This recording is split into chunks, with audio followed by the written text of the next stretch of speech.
नमस्कार।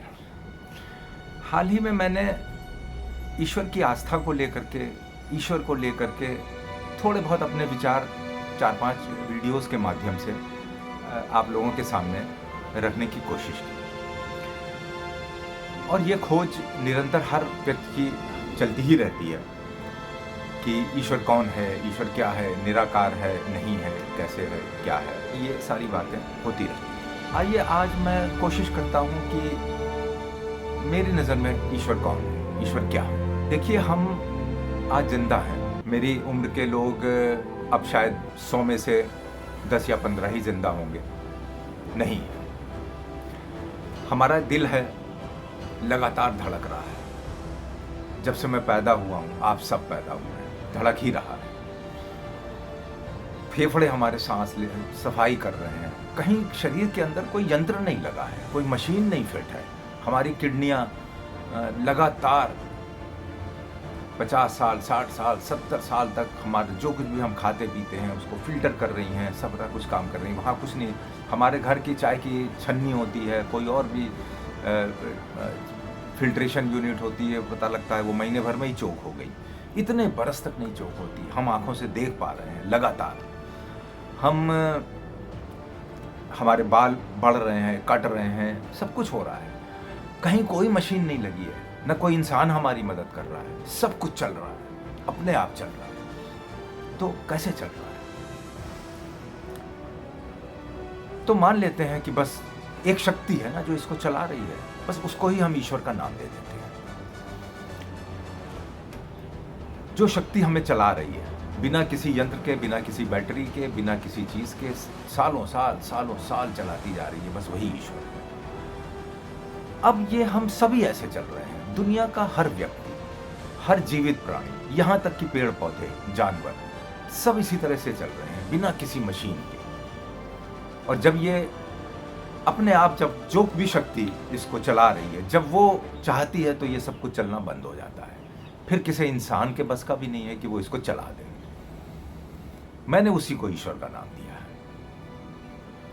अब जब हर जीवित में, हर प्राणी में वो शक्ति है जो इस सारी कार्यप्रणाली को चला रही है, और हम उसको ईश्वर कहते हैं, भगवान कहते हैं, खुदा कहते हैं, जो भी कहते हैं, जब वो मौजूद है जो चला रही है, तो इसका मतलब है हर इंसान के अंदर ईश्वर है।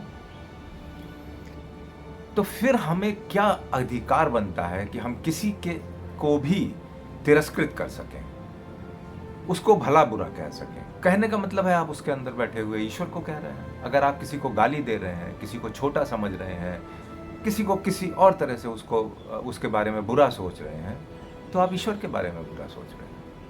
या उस शक्ति के बारे में, चलिए ईश्वर वर्ड नहीं लेते, उस शक्ति के बारे में जो आपको भी चला रही है और दूसरे को भी चला रही है, आप उसको बुरा कह रहे हैं। इसीलिए हमारे धर्म में या ईश्वर ने जब हमें दुनिया में भेजा, तो इस समाज को सुचारू रूप से ठीक ठाक तरीके से चलाने के लिए हमें 4 वर्णों में बांट दिया गया: ब्राह्मण, क्षत्रिय, वैश्य और शूद्र। ये इसलिए नहीं बांट दिया गया कि आप, और बांट दिया गया कि ये लोग ब्राह्मण हैं, ये क्षत्रिय हैं, ये वैश्य हैं और ये शूद्र हैं। तो ब्राह्मणों को काम दे दिया गया कि वो पूजा पाठ करके आपकी भलाई का पूरा ध्यान रखेंगे। ये उनको काम अलॉट हुआ है, इसमें आपकी कोई तारीफ की बात नहीं है।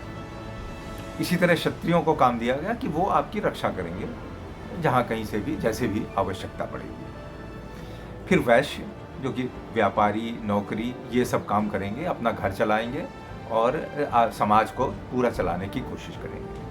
और फिर और वो तरह तरह के काम करेंगे, आपका घर बनाने के काम करना, मजदूरी करना, सिविल कंस्ट्रक्शन है, रेलवेज है, सब कुछ है, इस तरह के काम।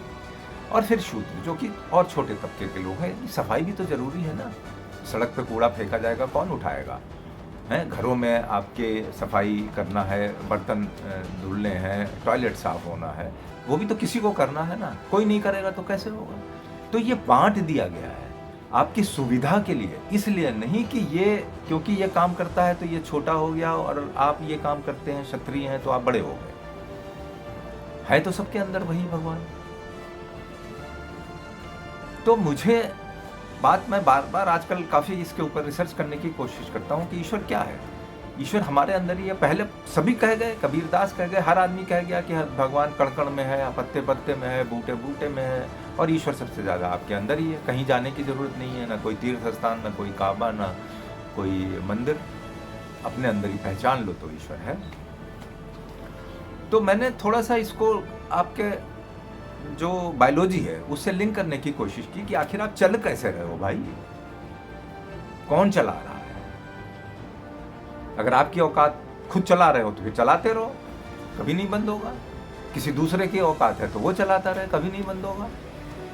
तो भाई जो चला रहा है वही शक्तिमान है। मैंने थोड़ा सा इसको लॉजिकली समझने की कोशिश की कि भाई ईश्वर एक्चुअली है क्या।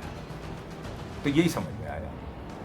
किस्मत भी बहुत चीज़ों में हम किस्मत कह देते हैं। किस्मत क्या है? ईश्वर का दूसरा रूप है। किसी के संग अच्छा हो गया, किसी के संग बुरा हो गया, क्यों हो गया, कैसा हो गया, ये तो बहुत लंबा है टॉपिक डिस्कशन का, कि उसमें तो आपके कर्म और आपका पिछला जन्म और ये वो बहुत चीज़ें आती हैं। ये समझाते ही हैं लोग कि भाई ऐसा ही होता है, ईश्वर की मर्जी फिर कह देते हैं। उस लक को ईश्वर की मर्जी कहते हैं। चलिए ठीक है, जो बात मन में आई कहने की कोशिश की।